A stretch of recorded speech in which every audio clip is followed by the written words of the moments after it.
Hello and welcome to the Pinwheels pregame show. I'm Mitchell Kaminski. A lot to talk about this week. The White Sox just made a trade with the Astros. Going to get into that in just a second. Later on, also going to be discussing a bombshell that came out this week.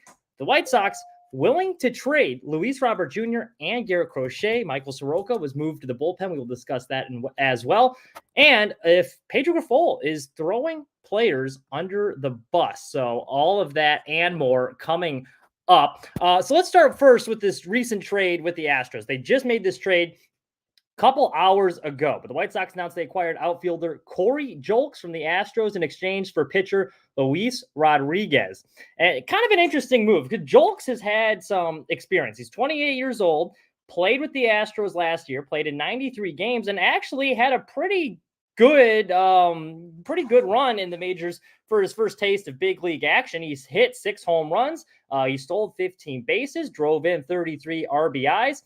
Problem was he didn't get on base very much. He only hit 245 and he had a 297 OBP. So he didn't walk a whole lot, but he had a little bit of power. And I think this is the White Sox are trying to, they're adding a guy here to try and throw, for lack of a better word, throw shit at the wall, see what sticks here. They don't have a whole lot of depth position player wise. So I think adding another outfielder, not a bad idea for Getz, especially once now his playing time is going to be a little blocked up right now. I would suspect that he starts in AAA for the White Sox. Actually, I believe they already assigned him to AAA, but once Tommy Pham gets moved at the deadline, presumably he's going to get traded. I think that's when we see him called up and the White Sox give him a shot and see kind of what they have there. But interesting little move. Chris Getz has been pretty active. He's taken some flyers on some guys, and I'm all for it. Anytime you can improve the team's depth, because that was a huge issue that the White Sox have struggled with for years under Rick Hahn was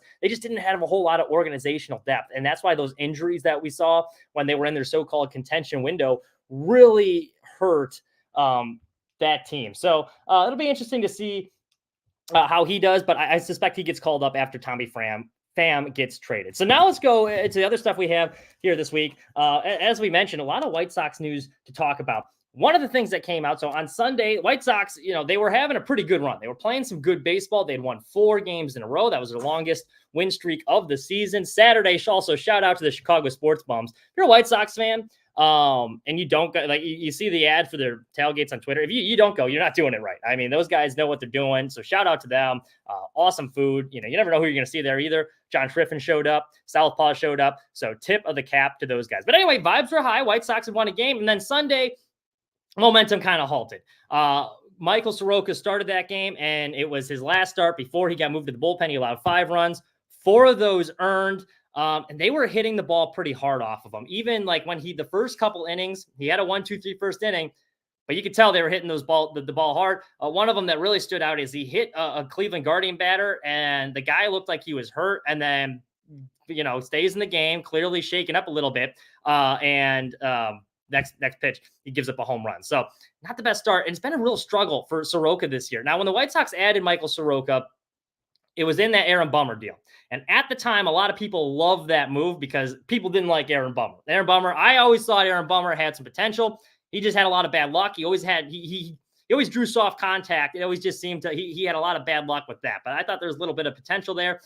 People didn't like him, though. And so they saw we got 5 players in return. Like, oh, my God, we won this trade. Well, I said it at the time, say it again. Quantity does not always equal quality. A lot of those guys, the Braves are going to DFA anyway. So like Schuster, Shoemake, they were probably going to get DFA'd. Same with Soroka. He was really struggling, but Soroka was seen as kind of the key headliner in that, along with Nicky Lopez, because Lopez, solid utility type player guy. And Soroka, he was a former All-Star in 2019. He looked like a bona fide ace before he got hurt and kind of derailed his career. So everyone's like, okay, this would be an interesting flyer. If he pitches well, maybe you re-sign him, bring him back when you're trying to contend, or you can try and flip him at the trade deadline. So he was one that people wanted to watch. It has not worked out. So I'm going to break down a little bit of his struggles here. So this is what Baseball Savant, they have his percentile rankings up here.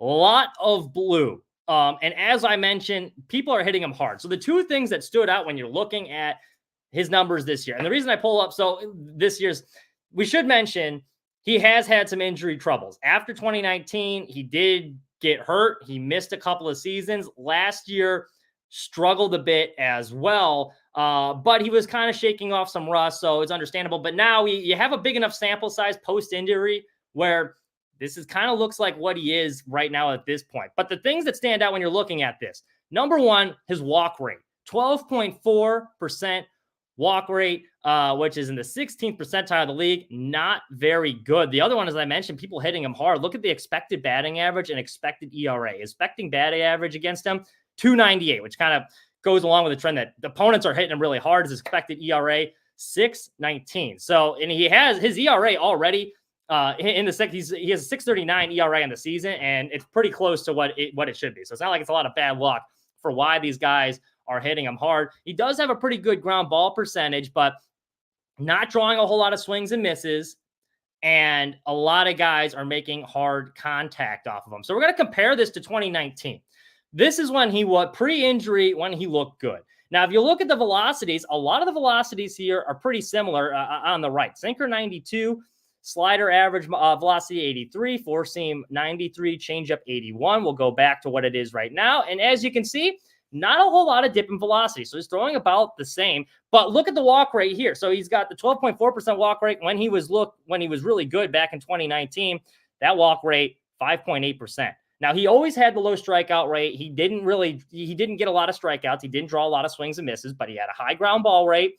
He did not walk a lot of guys. And look at the opponent average, expected batting average against him, much lower. So for whatever reason, he was fooling guys more. And again, we do preface this with he did have the injury. But we're going to do a little bit pitch breakdown. Why is he getting hit so hard? So what's going on along with the walk rate? Look at it. This year, right-handers teeing off his sinker and slider. All of these kind of hanging around the strike zone. But if you look at the majority of hits from right-handers this year, a lot of them coming off the sinker and slider. Left-handers, you can see how he's attacking them mostly. A lot of changeups and four-seam fastballs that have been hit. Sinkers and sliders have also been hit hard as well. So those two pitches not really working all that well for him. But you see against left-handers, a lot of hits off that changeup this year. All of them right around the strike zone, which was what you would expect. But I thought that was interesting that these righties, they're really seeing his sinker and slider well this year. So what's been the big difference? Because as we mentioned, his velocity about the same from what it was when he was that all-star back in 2019. So I took a look at some of the movement. Did the movement change much? And so we'll take a look at the changeup right now, because as we mentioned, the changeup kind of getting hit often, I should say, off of left-handers. If you're looking at the drop, here it's 33.6 inches of vertical drop this year. Back when, so there's actually more movement as far as vertical movement this year than he had in 2019. The big difference there with the changeup, also actually pretty similar. The changeup actually looks better if you're looking at the movement as far as the changeup. So that was a little bit odd. Sinker, as we mentioned, was getting hit hard kind of as well. So right now, vertical movement 23.9 inches of drop, inches of break. It's a 16.3 for that sinker. You go back to when it was in Atlanta. It was a slightly higher, but pretty close. It was around the same. So that's also weird. The movement, pretty similar there as well. And then finally, we'll go to the slider. And that's also pretty similar as well. It was a little bit better back in 2019, but if you're looking at it overall, it's very similar. So it's like, that's odd. So the velocity is about the same. Pitch movement, relatively similar. So I continue to look, and so this is what stood out. And as we mentioned, the walk rate was high. His first pitch strike percentage. Back in 2019, 63.8% of his first pitches were strikes. And this is important for a guy that's not drawing a whole lot of swings and misses with his stuff. He was getting ahead of the count back in 2019. Now it's all the way down to 57.5% first pitch strikes. So that's significantly lower than when he was an all-star, getting behind in the count a lot more. You'll also notice that his chase rate a little bit higher back when he was the all-star back in 2019 at 31.3%. This year, it's down to 24.9%. So when he's falling behind in the count, because his stuff's not drawing a whole lot of swing and misses, he could afford to try and get hitters to expand the strike zone a little bit more back in 2019 than he has been now. And that's why you see a lot of these hits. He has to get it over for strikes, because almost all of those hits come from the strike zone. So it's not like he's ahead in the count and they're like protecting you get like a cheap hit. They're hitting him hard because he has to throw a lot of strikes. He's getting behind in the count. Also, but if you look at the strike percentage too, like he's around the strike zone about the same from what he was. So I think a lot of that is just getting behind the count, and the walk rate is up. And so that's why the number suggests. And so that's led to a lot of his struggles this year. So he got moved to the bullpen for Brad Keller. This move is probably going to be temporary. They did this with Chris Flexen earlier in the year, where they kind of put him in the bullpen a couple of games, helped him refine his footing, brought him back. So I don't think this move is going to be permanent, but it was a little disappointing to see because this guy, Soroka, I think a lot of people had high hopes for it, and just not panning out. So I think when he's in the bullpen, I'm no pitching coach. I'm sure they have all these numbers and they're looking at it. This is what stood out to me. But I would imagine they want to focus probably more first pitch strikes would be one of the things, and trying to lower that walk rate where he's not getting into as much trouble there, because it's really been affecting him this year. And that's why when he's getting behind the count, he has to throw a lot of hittable pitches, hitters teeing off of it. We saw it on Sunday. I know people don't like Brad Keller, but I actually really like the move to put him back in the rotation. He's been pretty good for the Sox this year. Now, I know he's got the history with Tim Anderson, but for what he is, they just want him to eat innings. So it's not like he's a long-term piece. I was a little confused at first when they brought him up, but like, he's been very good in the bullpen. He pitched three and a third scoreless innings on Sunday. His start this year in St. Louis, very serviceable. So, and he has an ERA, I think, of 2.89 this year. So pretty good ERA too. I don't know if that's sustainable, but he's been eating innings. So I like the move for now. Help Soroka find his footing. And he's going to be motivated. Soroka's a free agent at the end of the year. So, I mean, he wants to stay in the show, so he's going to be heavily motivated. So that'll be interesting to watch. But that's kind of what I've broken down here from what stood out from watching him this year. Now let's go on to the big news that happened this week. So Bob Nightingale came out with a report from a few weeks ago saying the White Sox trying to trade a lot of pitchers. They're trying to trade Eric Fetty. They're trying to trade Mike Clevenger. They're also trying to trade Eloy Jimenez. Chris Flexen was on that list as well. So that didn't really come as a surprise. Like, okay, they're trying. But this week, Nightingale said there's a lot of interest in Chris Flexen as well. But a surprise report popped up. James Fox of Future Sox, who he has pretty reliable sources. He has been right in the past. He came out and said that basically the trade market for the White Sox it might be even more expansive than initially thought. The White Sox, according to Fox, open to trading Luis Robert Jr. and Garrett Crochet. Now, like I said, Fox, reliable guy. He's been right in the past. He has good sources. But that move was really, that news was very surprising to me. And I don't think it would be a good idea to trade either one of those. So the reason they hired Chris Getz, according to Jerry Reinsdorf, if you're going to take his word for it, which, I don't blame you if you don't. It's not like he's been the most honest in the past, but he said, hey, I'm getting older. I want to turn this thing around quickly. I owe it to the fans to give him a contender. Getz can help turn things around quickly, quote unquote. Well, if you want to turn things around quickly, what does trading Luis Robert Jr. and Garrett Crochet signal? And so we'll go back here. Let's take a look at the contracts, for example. Now, Robert, if you were willing to trade Robert, why wouldn't you do it during the offseason? He was just coming off his best season of his career. Set career highs in home runs, RBIs, stolen bases, named an all-star, arguably an MVP candidate. He was a Gold Glove caliber outfielder, and he's still under control for another 3 years. He's only made a pretty affordable deal this year, $12.5 million. And then he's going to be under arbitration, and he's got the club options, but you have him under control through 2027. So he could be a piece for the future. So if you're willing to trade him now, why wouldn't you be willing to trade him during the offseason? Because he's just coming off that great year. His value is high. Now where's his value at? He has the hip abductor strain. He's missed a ton of time.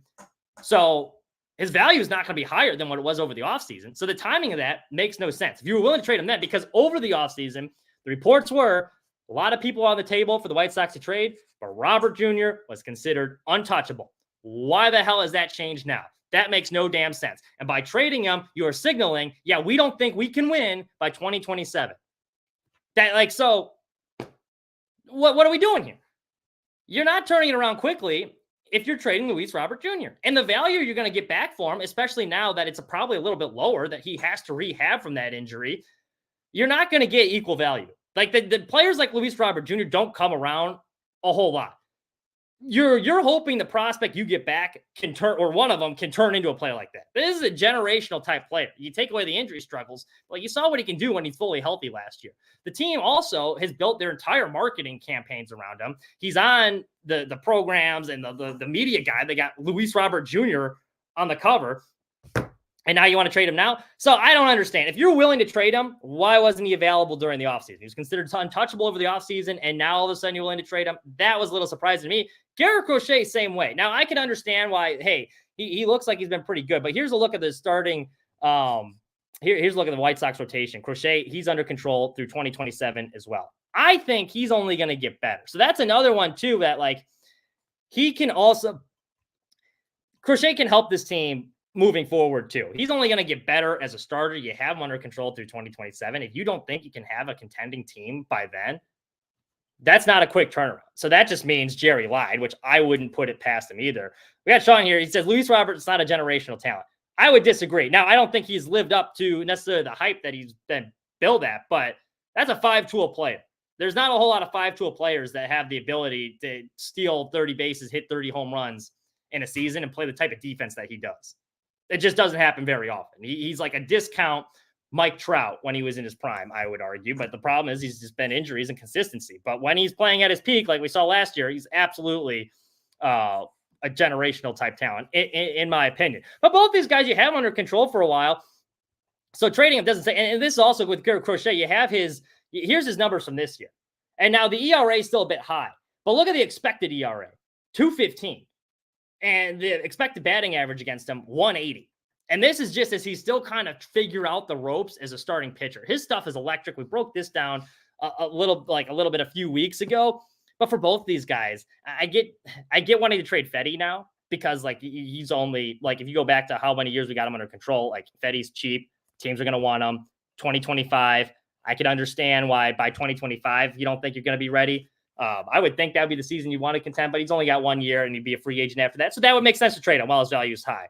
Crochet's value is high right now, but I think he's only going to get better. There's a lot of similarities to Chris Sale. And I'm not saying Fox's report was wrong. I think it's accurate, but it was a bit confusing to me to see that they would be willing to trade those two guys this week. Moving on. So last night, Brian Ramos, talk about Brian Ramos for a little bit. There we go. So Ramos, when they called him up from Double A. He was struggling in Double A. But heading into the season, he was considered one of the White Sox top prospects. But having a bit of a hard time in Birmingham. White Sox called him up. It was a little bit of a surprise, but I like the move. Bring the kid up, give him a shot. He has handled himself so well since coming up. He doesn't try to do too much at the plate. He's got a really good approach. He puts the ball in play. He busts his ass down the line. And what's really stood out has been his defense. He has played a solid glove at third base. He's got a really good arm. He's athletic. He had one play, I believe it was Saturday, where he was ranging to his left, fired it over. It was a the defense has been impressive. It looks like they have something there. So that's been good to see, especially how he's handled himself. And also underrated factor is English. Really good. I don't think people realize like these kids come over here not knowing any English. You're learning to play professional baseball. You're in the States away from your family for an amount of time. Just like in general, I know a lot of people gave Jose Abreu shit just because his English didn't get much better. English is a hard language to learn. I mean, especially as you get older. My ex-girlfriend, her family was from Mexico. And I swear they were always talking shit about me because, I'd always hear them speaking in Spanish in front of me. And I could never pick out what they were saying. But occasionally you hear like idioso. I'm like, hey, I understand that part. So I was trying to learn just like, out of respect, have a little, make conversation with them. It's hard. It's hard to learn another language, especially when you're trying to become another baseball player. So I've been really impressed with his maturity. He's crushing it, learning English. He's handled himself well at the show. Defense has been great. So big Brian Ramos fan. Glad to give him a shot. I hope he stays up there. But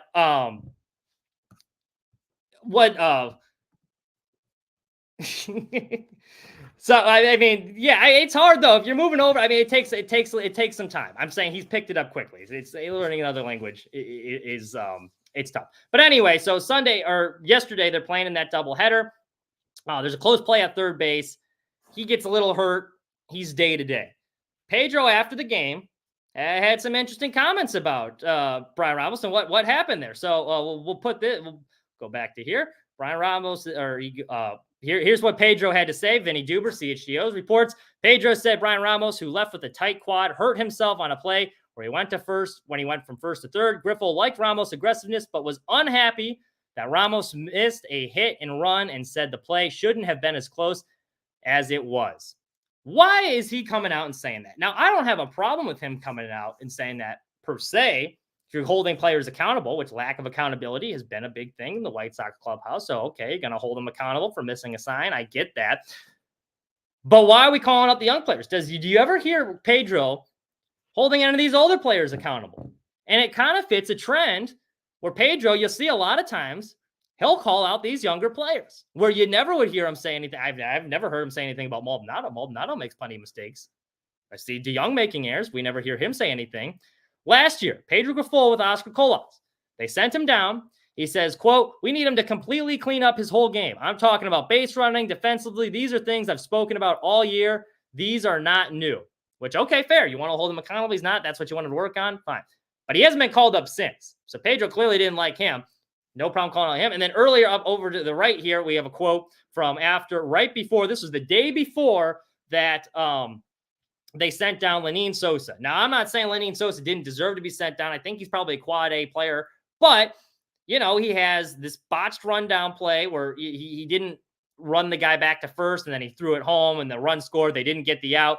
And Pedro, he didn't call him out by name, but he goes, we didn't execute defensively. We had a botched run out. It wasn't executed correctly. You have to run that guy back to the bag and get out there. If you give up the run, you give up the run. You have to minimize damage in this ballpark with these guys. Again, all three of these quotes, nothing necessarily wrong with them, but you never hear him say anything like that about any of the veterans. Why are we calling out these young guys? So, we would not have known that Ramos missed a hit and run. It's fine if you want to pull the guy aside and talk about it, tell him that. And, I'm happy saying that because, as someone that writes about the White Sox or sports mockery, you like the content, you like a little bit of the insight. But that's something we didn't need to know. He kind of threw him under the bus. He lets everyone know that he made a mistake. Would any of you known at home, watching at home, that he missed a hit and run sign just watching it if he didn't say anything? No. And it's a trend. We have seen it 3 different times with these young guys. He's willing to call them out, and he never calls out any of these veteran players. That doesn't really sit well with me, especially with the way Ramos has played this year. I would think you'd be one of supporting him and have your guys back a little bit better. Now, I will say this for Pedro. It's easy to shit on him. There's a lot of reasons to dunk on Pedro. I don't think he's been a horrible manager. Let's call a spade a spade. He has not been good. The media availability, he has these horrible answers. But I will give him credit where credit is due. This team, it doesn't look like any of them have quit on him yet. They are still playing hard. Despite the record, it does these guys are still look like they show up every day trying, and they're being aggressive on the base pass, which they did promise. We are seeing that a lot more. I've liked the base running, so I will give them that. The guys don't look like they've quit on him. But calling out these younger guys, if you're not going to call out any of these veterans, if you're going to call them out, you got to do it with everyone.